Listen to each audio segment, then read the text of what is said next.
Michel Auro, bonjour. Bonjour. Vous êtes l'organisateur de RAM Guyane. Pouvez-vous nous parler de votre événement 2006 ? Alors effectivement, en 2006, ça s'appelait RAM Guyane. C'était la première édition, la concrétisation d'un vieux rêve que je traînais derrière moi depuis plus de 20 ans. Et puis enfin, c'est arrivé. Donc, première édition, 15 navigateurs partis de Saint-Louis du Sénégal, une ville merveilleuse, pour aller vers la Guyane, un pays également merveilleux. Tout ça à la rame. Tout ça à la rame, bien sûr. Ah bah oui, c'était ça le concept. Et pour bien faire les choses, on avait pensé que le début de l'aventure pouvait être de construire soi-même son bateau. On a donc imaginé un bateau en kit. Chaque participant a donc reçu son kit. Et puis un beau matin, il a commencé à crocheter dedans pour construire le bateau. Donc 15 partants, la majorité avec un bateau construit par eux-mêmes, qui ont mis pour le plus rapide Romain Verger 40 jours, pour le plus lent Didier Lemoine 60 jours. Mais tous ont vécu une aventure merveilleuse parce que dans la majorité des cas, ils se sont dépassés eux-mêmes.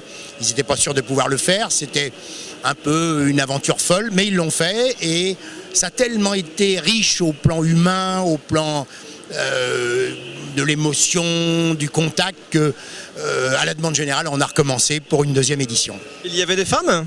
Il y avait malheureusement une femme, alors que moi je suis persuadé que c'est une attitude très féminine. D'abord parce qu'il faut beaucoup de volonté, que les filles sont toujours plus volontaires que les mecs. Les filles, quand elles veulent, elles vont toujours jusqu'au bout. Elles sont plus rudes au mal et malheureusement, peut-être que j'ai pas été un bon séducteur, ça ne m'étonne pas. On n'a toujours pas été capable d'en amener plus d'une. J'espère que dans la prochaine édition, on en aura plus d'une, mais une seule femme, effectivement. Alors, est-ce qu'il faut être champion olympique pour faire une telle épreuve ? Ah, pas du tout. On est sur une route qu'on peut appeler malicieusement de tolérance. Et donc, avec un alizé qui pousse les bateaux vers le but.